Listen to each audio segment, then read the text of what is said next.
Isaías, capítulo 38, versículos de 1 a 6.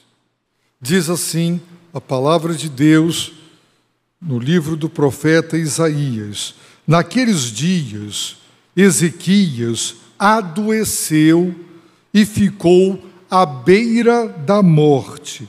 Então, o profeta Isaías, filho de Amós, foi visitá-lo e lhe disse: assim diz o Senhor, põe em ordem a tua casa, porque morrerás e não viverás.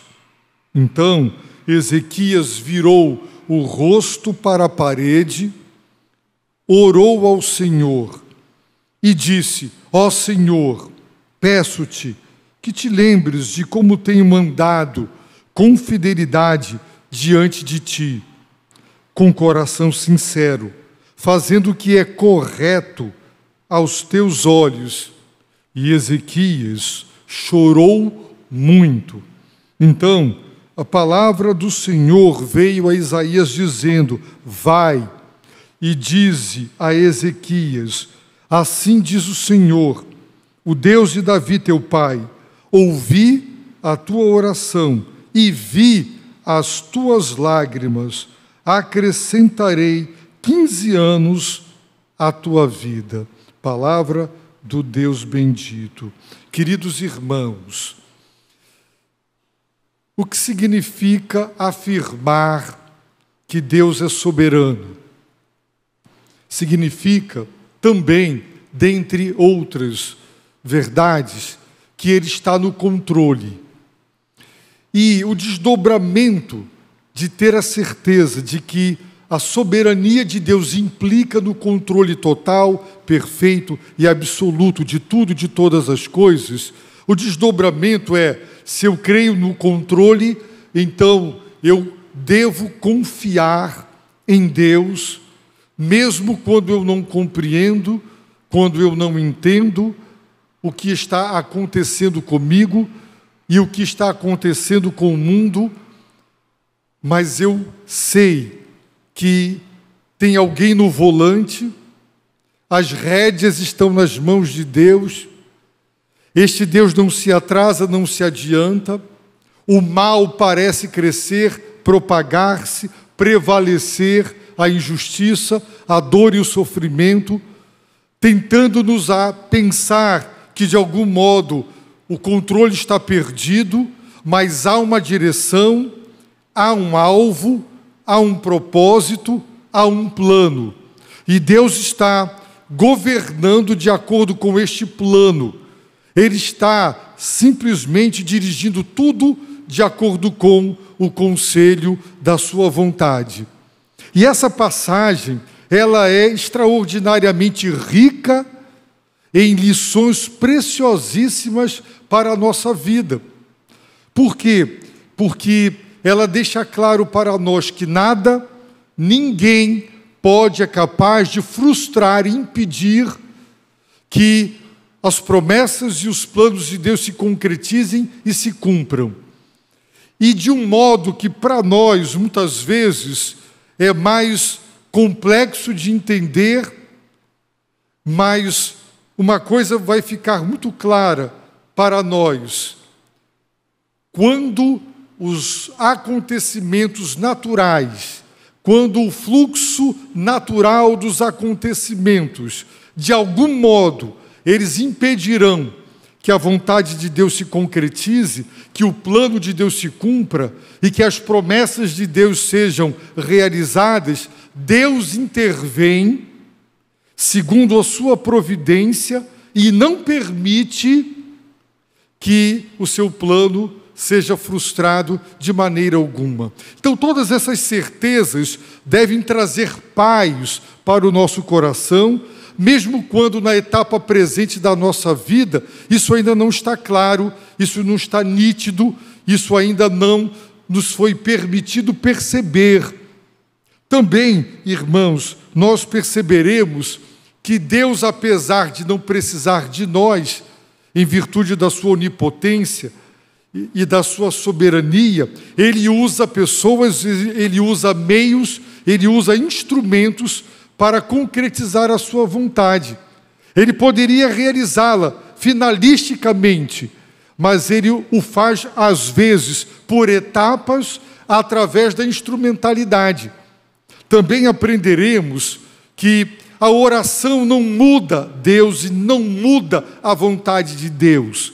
Deus tem uma vontade derradeira, finalística, última, mas para a concretização finalística dessa soberana vontade, ele vai usar meios e ele vai apresentar um plano que aparentemente é o final, mas não é, e nos dá a impressão de que a oração altera o plano de Deus. Então, se nós orarmos, nós seremos capazes de alterar. Na verdade, não altera nada.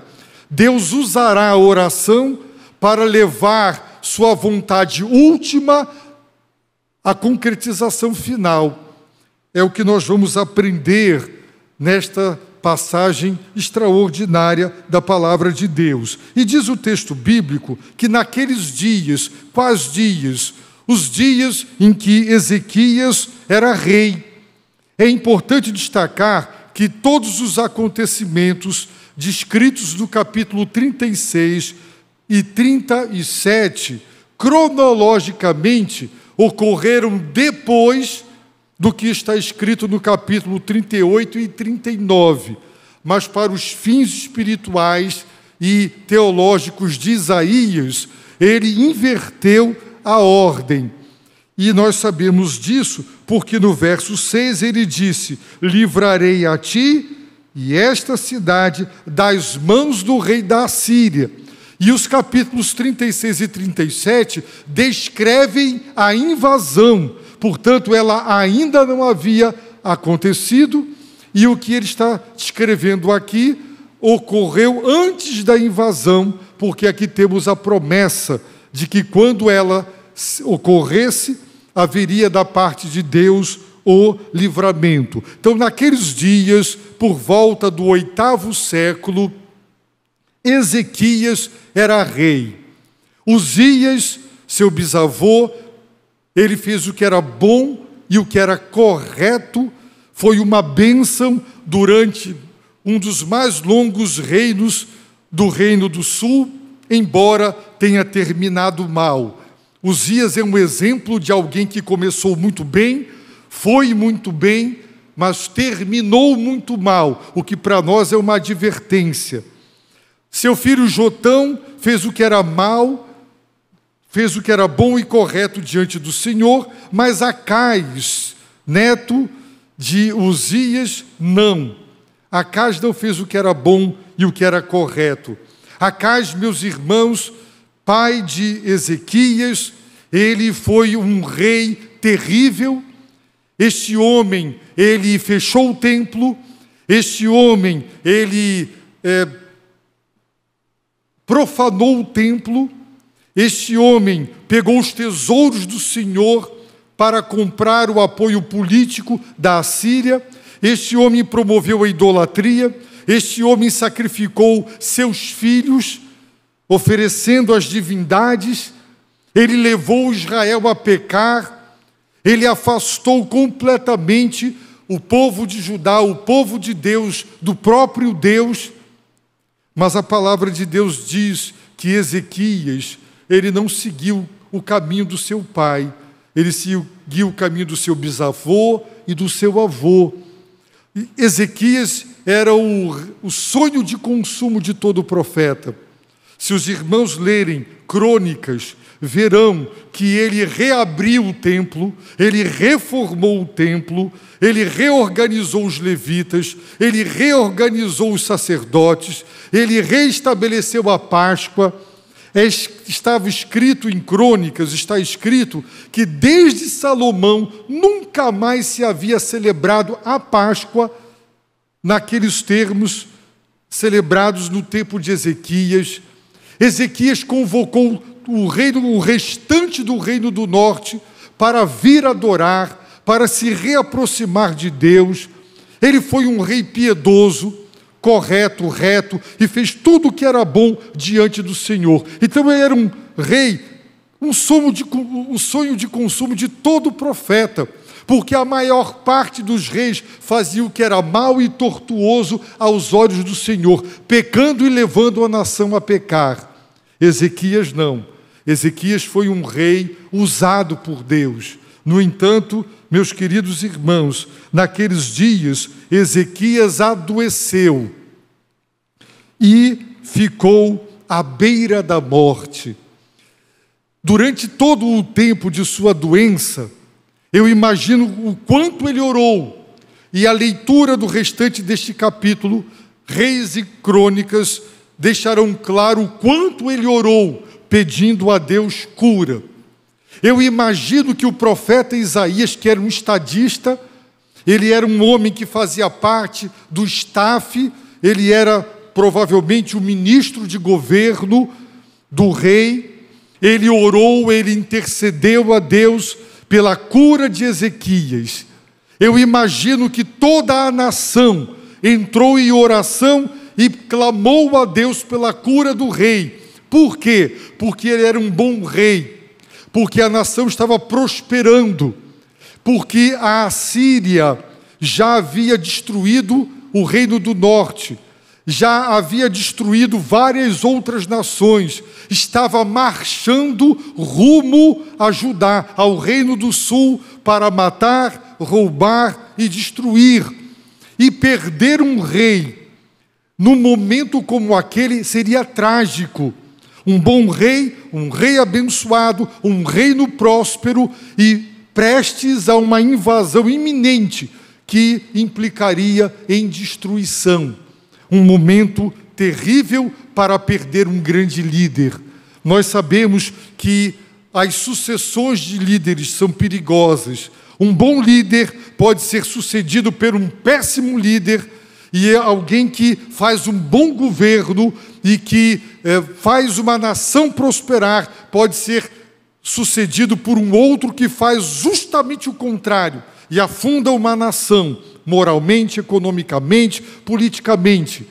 Portanto, era um momento perigosíssimo, era um momento extremamente delicado, principalmente diante do fato de que a Assíria já estava a caminho para destruir, como havia destruído todas as demais nações.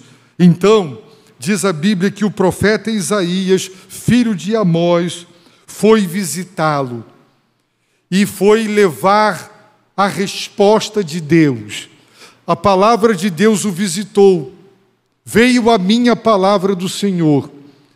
E Deus revelou a Isaías a resposta para o clamor do rei, para o clamor do próprio profeta e para o clamor da nação. E a resposta foi: assim diz o Senhor, põe em ordem a tua casa, porque morrerás e não viverás. A resposta é: não, eu não vou curar. Não, eu não vou alterar. Ele vai morrer. E qual foi a ordem de Deus? Põe em ordem a tua casa. Alguma vez você já ligou para a esposa dizendo: visitas chegarão daqui a pouco, arruma a casa, arruma a bagunça, bota em ordem o que está em desordem, organiza a desorganização, porque a visita está chegando. Já pensou? Irmãos, a vida de Ezequias estava em vários aspectos em desordem. Ezequias foi um rei que cuidou muito bem da nação, mas não cuidou bem da sua casa, da sua família. Ele cuidou muito bem dos negócios do reino, mas ele estava doente. E Deus lhe garantiu: você vai morrer. Ele ficou doente, à beira da morte, e os irmãos podem imaginar o que a visita de Isaías, a expectativa de ouvir outra palavra: tu serás curado e viverás. Mas a resposta de Deus foi: põe em ordem a tua casa, porque morrerás. Meus irmãos, muitas vezes a nossa vida está bagunçada, está desordenada, está desorganizada, e eu creio que não é da vontade de Deus que você morra, que eu morra, que morramos e deixemos a nossa família, tudo o que nos diz respeito em completa desordem. Lamentavelmente, por causa de crendices e não por causa da fé bíblica, em virtude de pessoas mal doutrinadas ou sem doutrina, para muita gente, se você vai operar e se você se despede da família, se você senta com os filhos e dá conselhos, isso dá azar. Isso significa falta de fé. Você não crê que Deus vai curar? Eu não sei o que Deus vai fazer. Se eu não sei se Deus permitirá que eu saia ou não saia de um centro cirúrgico, eu acredito que é responsabilidade, é uma atitude madura, chamar a esposa, o marido, chamar os filhos e dizer, a senha está aqui, aqui estão os compromissos. Eu conheço um irmão que foi uma bênção na minha vida, morreu muito novo, dirigindo, infarto fulminante, caiu no colo da esposa, o carro desgovernou, saiu da estrada. Os credores, a quem ele devia na porta dela, e os que deviam a ele, ela não sabia. Irmãos, ela e toda a família sofreram demais, ameaças, tiveram que ir para muito longe, se esconder, diante de tantas cobranças. Uma família desorganizada, um homem de Deus, uma pessoa comprometida com Deus, com a família, tudo muito bom, mas a sua família estava em desordem. E a sua família ficou num estado terrível após a sua morte. Isso significa que nós temos que ter a nossa vida organizada, o nosso lar. Se você tem malquerença com esposa, com marido, com filhos, antes que morra, ponha em ordem, porque ninguém sabe quando vai morrer. A morte pode chegar de forma bruta e abrupta, e nós não teremos tempo de organizar.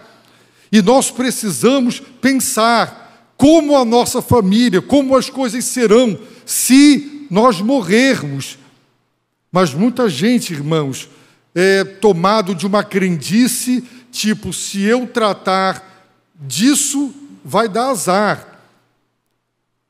E isso, irmãos, é crendice. Pessoas responsáveis sabem que vão morrer. Pessoas responsáveis sabem que se elas têm pessoas que estão sob sua dependência e precisam de orientação, então é muito bom colocar em dia o que não está em dia. É muito bom tirar as pendências. É muito bom pôr em ordem o que está em desordem. Não deixar, não protelar, não deixar a vida prosseguir com pendências. E foi isso que Deus disse para Ezequias: põe em ordem a tua casa, a tua família. Organiza o que está desorganizado. Ezequias não tinha filho. Quem seria o seu sucessor? Meus irmãos, Deus havia prometido que jamais faltaria um descendente a Davi que se assentasse no seu trono. E que um dos seus descendentes seria o Messias, o ungido, aquele cujo reino não teria fim. Se Ezequias morresse, quem seria seu sucessor? A linhagem de Davi estaria rompida. E as promessas de Deus não se cumpririam. E Deus está dizendo: põe em ordem a tua casa. Os irmãos sabem que, e o livro de Crônicas e Reis mostra como teve irmão que matou todos os irmãos na morte do pai, o rei, para tomar o poder, ficar no poder e eliminar toda a concorrência. Uma guerra civil podia se instaurar, uma guerra interna, uma disputa de poder. Ele está muito doente e ele não tem sucessor. Quem se assentará sobre o seu trono? Ele tomou muitas providências, mas ele não tomou providências para o depois da sua morte. Portanto, assim diz o Senhor: põe em ordem a tua casa, porque morrerás e não viverás. Irmãos, será que esta era a vontade final, última, derradeira de Deus? Nós veremos que não. Nós veremos que Deus dará mais 15 anos de vida, e durante esses 15 anos extras de vida concedidos por Deus, nasce Manassés, que será o sucessor no trono. E se os irmãos lerem Mateus capítulo 1, verso 10, verão que Manassés é o rei que está na linhagem de onde vem Jesus Cristo, filho de Davi. Portanto, se ele morre, como Deus cumpriria o que ele prometera? A vontade última de Deus não era que ele morresse, como a vontade última de Deus não era a destruição de Nínive. Mas Deus apresenta a destruição e usa o seu juízo, usa um pregador que odiava aqueles para quem pregaria, para levá-los ao arrependimento, para que a sua vontade final, última e derradeira, se concretizasse. Qual? A conversão de Nínive. A vontade última de Deus não era a morte de Ezequias, porque se ele morre, não teria um sucessor.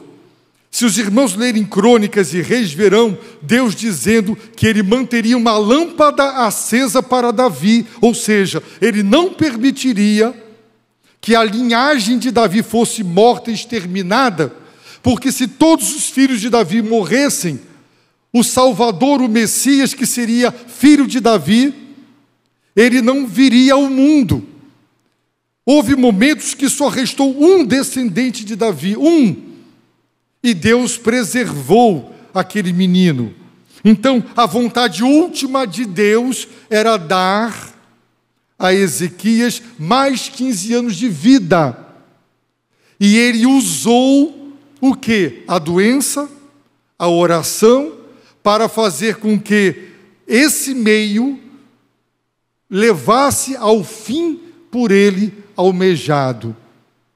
Meus irmãos, quando o curso natural dos acontecimentos, eles irão frustrar ou impedir um plano de Deus de acontecer, Deus intervém e Deus interfere. Se Ezequias tivesse filhos, sua casa estivesse em ordem e um sucessor, Deus permitiria que aquela enfermidade que o acometeu e que o levou à beira da morte o levasse. Era o curso natural das coisas. Provavelmente ele teve um câncer, um tumor interno que se externou e abriu a ferida e o levou à beira da morte. Mas Deus interviu. E como ele fez isso? Mediante a oração. Então, a oração mudou a vontade de Deus. Deus mandou dizer: assim diz o Senhor, põe em ordem a tua casa, porque morrerás. Ezequias ora, então Deus muda e lhe dá mais 15 anos. Ou Deus usou a oração para que essa vontade, que era a final, a última, ela se concretizasse. Sim. Então a oração não muda a Deus, e nem a vontade de Deus. Ela é um instrumento que Deus usa para concretizar sua vontade final. Deus é soberano, e Ele usou a doença, Ele usou a oração para fazer valer a sua vontade. Ele poderia ter curado ou não permitido que Ezequias adoecesse, mas ele permitiu o fluxo natural dos acontecimentos para mostrar que ele está no controle, que a sucessão, a linha sucessória dependia dele e somente dele, de mais ninguém. Ele ensinou lições preciosas ao permitir que as coisas aconteçam e nos façam sofrer. Os irmãos podem imaginar a reação de Ezequias. Ezequias reage assim. Ele blasfema, ele se insurge contra Deus, ele se revolta contra Deus. Se você estivesse muito doente, orando, sua família orando, a igreja orando, e eu vou visitar você, e você contente com a visita do pastor, e eu lhe digo: o Senhor me visitou, a palavra de Deus veio a mim, assim diz o Senhor: organiza a tua casa, a tua família, porque você vai morrer. Seria muito duro ouvir isso, não seria? Pois foi o que Deus mandou dizer. E como ele reagiu? Blasfemando, insurgindo-se, revoltando-se contra Deus? Não. Ezequias mostrou ser um homem temente a Deus. A Bíblia diz que ele virou o rosto para a parede. Alguns comentaristas acreditam que essa parede estava na direção do templo de Jerusalém. É uma especulação, pode ser ou não. Ou que ele buscou privacidade. Muita gente põe a cara no travesseiro, outros na parede, para que ninguém o veja chorar. Não sabemos porque ele virou o rosto para a parede e ele orou ao Senhor. E ele disse: ó Senhor, peço-te que te lembres. Ele não pediu cura. Ele só pediu: Senhor, lembra-te. Do quê? Irmãos, muitos acham que ele se exaltou, que ele apresentou o seu currículo, que ele reivindicou o mérito diante de Deus e que ele apresentou sua justiça como base para que Deus o atendesse. Mas quem diz isso, como eu pude ler alguns comentaristas, porque ainda não entenderam que Deus fez uma aliança com seu povo. Deus primeiro libertou o povo do cativeiro. Depois Deus fez uma aliança, um pacto com este povo. Então Deus deu a lei a este povo para que mantessem essa aliança de pé e conservasse a libertação.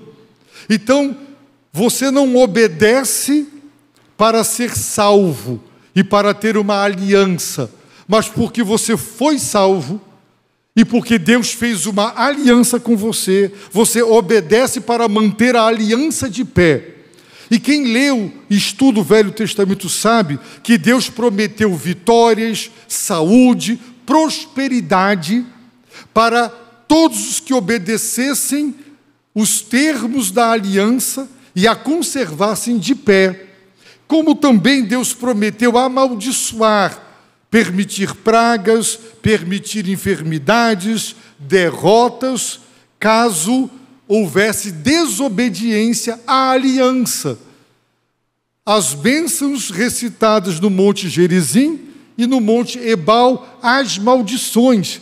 Então ele não está simplesmente se ensoberbecendo diante de Deus. O que ele faz é: lembra-te que tenho andado com fidelidade diante de ti. A Bíblia diz que Enoque andou com Deus e Deus o tomou para si.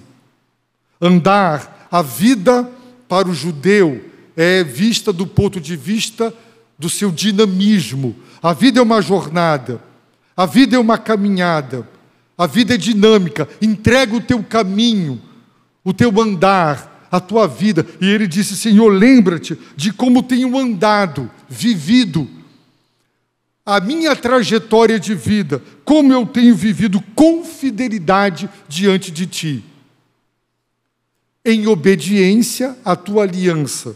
Lembra-te de como tenho andado com um coração sincero na tua presença. Lembra-te de como tenho feito o que é correto aos teus olhos. Ou seja, Senhor, se eu estou obedecendo à tua aliança, e se o Senhor prometeu aos que obedecem à aliança abençoar, então lembra-te de que eu tenho sido obediente à tua aliança. Irmãos, quantos de nós, humildemente, sem qualquer arrogância ou vaidade, poderia apresentar esse currículo? Você se envergonha do seu passado? Você se envergonha do seu histórico de vida? Você, durante a sua jornada, pela terra, ela tem sido mais caracterizada por desobediência, por infidelidade, do que por fidelidade. Se você estivesse no lugar de Ezequias, você poderia dizer: Senhor, lembra-te, eu tenho andado com fidelidade diante do Senhor. Eu tenho andado com coração sincero na tua presença. Eu tenho feito o que é correto aos teus olhos. E a Bíblia diz, meus irmãos, que ele chorou muito. Em outra passagem que fala desse relato, ele chorava em voz alta e audível para quem quisesse ouvir. Ele era novo, provavelmente 39 anos de idade. E ele pede misericórdia para Deus. Ele sabia que a sua nação estava prestes a ser invadida por um império que iria destruí-la. Seria o pior dos momentos para o povo de Deus perder um grande líder do quilate de Ezequias. E a Bíblia diz, de acordo com Reis e Crônicas, não de acordo com Isaías, porque esse relato também se encontra nesses dois livros, que antes de Isaías sair do palácio, ele ainda estava nos corredores do palácio. Ele foi até a cama, o quarto do rei, e antes que ele conseguisse se ausentar do palácio, então a palavra do Senhor veio a Isaías dizendo: vai e dize a Ezequias, assim diz o Senhor, o Deus de Davi teu pai, ouvi a tua oração, vi as tuas lágrimas. Não é maravilhoso, irmãos, quando Jesus disse: tranca o teu quarto, quando quiseres orar, entra no teu quarto, fecha a porta, ora a teu pai que está em secreto, e ele que vem em secreto te recompensará.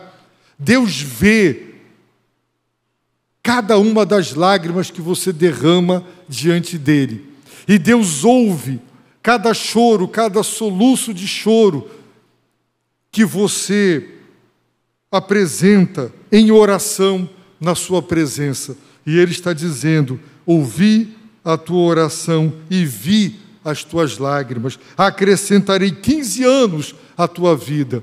Alguns comentaristas mal preparados dizem que essa bênção foi uma maldição, porque Manassés nasceu durante esses 15 anos extras e foi o pior de todos os reis.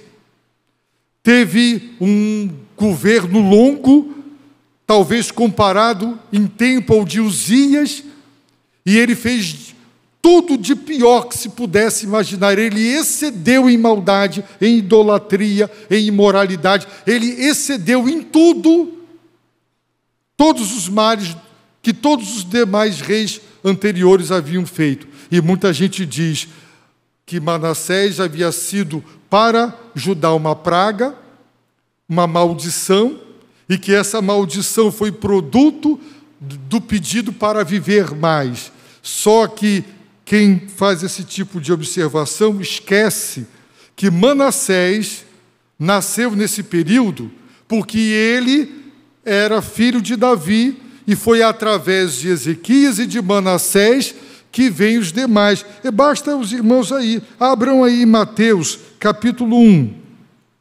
Abram em Mateus capítulo 1, que fica isso muito claro. Vejam lá, versículo 6. Vou começar daí. Jessé gerou o rei Davi. Davi gerou daquela que havia sido mulher de Urias, Salomão. Salomão, Roboão. Roboão, Abias. Abias, Asa. Asa, Josafá. Josafá, Jorão. Jorão, Osias. Osias, Jotão. Jotão, Acais. Acais gerou Ezequias. Osias era um outro nome para Uzias. E Ezequias gerou Manassés. Manassés gerou Amon. Amon gerou Josias. E se os irmãos virem, vai chegar em José. Então, Deus providenciou o sucessor da linhagem de Davi, dando mais 15 anos de vida para Ezequias, Portanto, foi uma bênção. Se ele foi infiel, ele prestou contas com Deus. Mas Jesus Cristo descendeu de Davi através de Ezequias e Manassés. Portanto, a vontade última de Deus não era a morte de Ezequias, mas que ele vivesse mais para poder ter esse filho e, através desse filho, trazer o Salvador, segundo a promessa de que não faltaria descendente para Davi que se assentasse no seu trono. Então Deus usou o curso natural dos acontecimentos, a doença, mas ele não permitiu que o curso natural fosse concluído com a morte, que seria inevitável. Ele interferiu, ele interviu, e ele usou a oração de Ezequias. Aparentemente, a oração de Ezequias mudou a vontade de Deus, que era: morrerás e agora te darei 15 anos. Mas a vontade última de Deus era de que ele vivesse mais para ter um sucessor e cumprir seu soberano plano de trazer o Salvador ao mundo. Assim como o anúncio da destruição de Nínive, que parecia ser a vontade última de Deus para Nínive, não foi, mas a salvação de Nínive. E Deus usou Jonas contra a sua vontade para o bem de uma nação que ele odiava e queria vê-la destruída. A vontade última de Deus se concretiza. Então, tem coisas acontecendo na nossa vida hoje que aparentemente pode ser a decisão final de Deus sobre a nossa vida, e não é. E Deus vai usar a sua oração, o seu clamor, para aparentemente mudar a vontade dele, para que, em última instância, o que ele planejou outrora se concretize infalivelmente. E ele fez isso através da vida e da oração de Ezequias. As lições que nós aprendemos, irmãos, é: Deus está no controle. Quando nós não compreendemos, nós confiamos nessa soberania inerrante, nessa providência infalível. Nós entregamos nossa vida a Deus. Aprendemos, irmãos, que nós não podemos viver com nossas vidas desorganizadas, desordenadas. Talvez você cuide bem do seu negócio, talvez você cuide muito bem do seu esporte e de tantas coisas, e você esteja falhando para com a sua casa, para com a sua família e para com o seu lar. E você precisa colocar em ordem a sua família, a sua casa. Você vai morrer. Você não precisa que Deus te mande um profeta ou adoecer gravemente para saber que você vai morrer. Você precisa tomar e providenciar, sabendo que isso é certo, para que, se aconteça de um modo bruto e abrupto, a sua família, ela prossiga sem desorganização. Quantas famílias já entraram em divisão, em desunião? Conheço um homem que me disse: se meu irmão e minha cunhada, que tinham muitos filhos, tivessem colocado em ordem a família, os filhos agora não estariam se mordendo, se degladiando num inventário, querendo um matar o outro. E muitas vezes, irmãos, os pais não tomam providências. Estão vendo uma família dividida, desunida e desorganizada, e não se posicionam. É muito importante ter a nossa vida organizada e ordenada, porque, com certeza, nós não queremos ver os nossos filhos e os nossos descendentes amargarem a nossa irresponsabilidade de deixar uma batata quente na mão de muitos deles. Então, pense bem naquilo que você faz, nas decisões que você toma e que comprometerão sua família caso Deus leve você ponha em ordem a sua casa e a sua família, enquanto é tempo.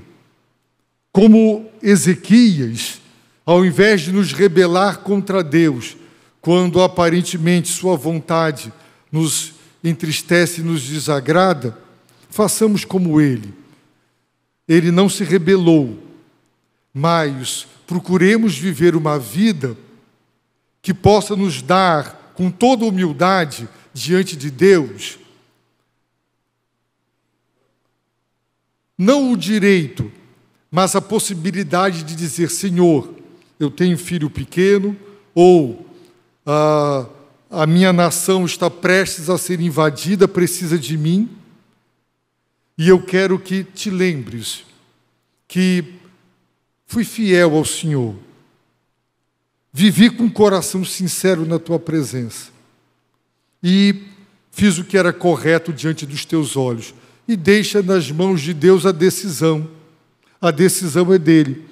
E a decisão de Deus foi: Isaías, dize a ele, eu vou acrescentar 15 anos à tua existência. Ele viveu mais 15 anos pela graça, pela misericórdia de Deus. Agora, meus irmãos, se nós não nos preocupamos com a morte, não tomamos providências, quem nos sucederá, como a nossa família, como as coisas serão após a nossa partida. Se vivemos uma vida de pecado, de infidelidade, de desobediência, como se o passado não importasse. Se o passado não importasse, Ezequias não teria recorrido a ele para pedir: Deus, lembra-te do meu currículo. Não foi por mérito, mas para dizer: o Senhor prometeu que quem guarda a aliança será abençoado. Então, Senhor, cumpre a tua aliança.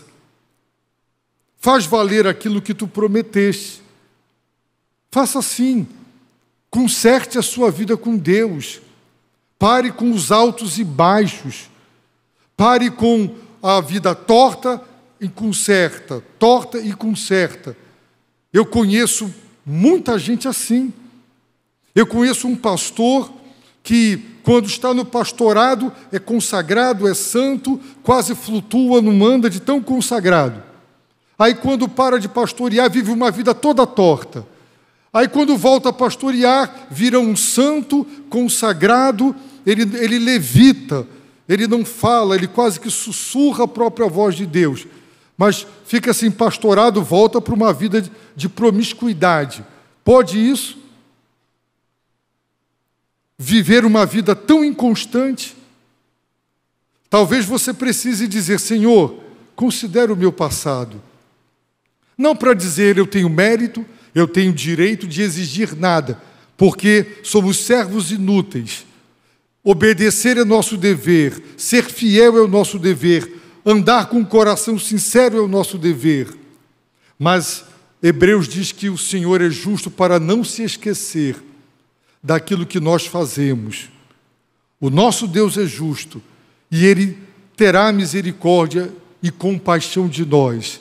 Portanto, quantos de nós, se soubéssemos que hoje vamos morrer, teríamos uma vida que pudéssemos dizer: Senhor, considera toda a minha vida pregressa. Você poderia apresentar a sua vida passada assim? Então, saiba de uma coisa: esse Deus perdoa pecados. E esse mesmo Ezequias, ele vai dizer no versículo 17 do capítulo 38, vejam aí: passei por grande sofrimento para o meu próprio bem. Passei por sofrimento. Imaginem o que é um tumor interno, as dores, a inflamação, esse tumor espocar, sair, externar-se, os irmãos podem imaginar, chegar à beira da morte. Isso foi num período de meses, de um ano. A Bíblia não relata o período, mas ele sofreu e sofreu muito. Passei por grande sofrimento para o meu próprio bem, mas por amor à minha vida, Tu a livraste da cova da corrupção, porque lançaste todos os meus pecados para onde? Para trás de ti. Lançaste todos os meus pecados para trás de ti. Mas quem lê a vida de Ezequias no livro de Crônicas vai dizer, um homem de Deus, um homem santo, um homem consagrado, mas era tão pecador quanto você e eu. Tão pecador. Então, qual é a solução para quem não pode recorrer ao testemunho do passado, se ele for tortuoso e de infidelidade? É confessar o pecado, é se arrepender de todo o coração, confessar para que Deus lance todos os seus pecados para trás dele, porque Deus olha para frente, Deus não dá marcha ré, Deus olha para frente. Você quer que seu passado seja apagado, deletado, absolutamente perdoado, lavado e limpo? Então, arrependa-se dos seus pecados, confesse seus pecados, porque esse Deus é assim, Ele lança todos os nossos pecados para trás dele mesmo, porque Deus anda para a frente. Assim, você terá um passado limpo, perdoado pelo Senhor. E Ele lhe dirá, como se Deus assim permitir, veremos hoje à noite, palavra do Senhor para a mulher pega em flagrante adultério. Vai e não peques mais. Para de pisar na bola. Para de reincidir nos mesmos erros. Eu estou te dando a oportunidade de recomeçar, mas não reincida nos mesmos erros. Se você ainda não se arrependeu dos seus pecados, se ainda não os confessou e não abandonou, seus pecados não foram lançados para trás de Deus, para as costas de Deus. Eles estão ali presentes em memória. Então eu convido você a fazer isso. Convido você, em sua dor, em sua tribulação, lembrar-se que Deus vê suas lágrimas, que Deus escuta a sua oração. Você pode estar com a cara no travesseiro para o marido não ouvir, a esposa, o pai ou a mãe. Você pode estar com o rosto virado para a parede, orando em silêncio. Deus está vendo, Deus está ouvindo, e não tem resposta, não tem oração que fique sem resposta da parte de Deus.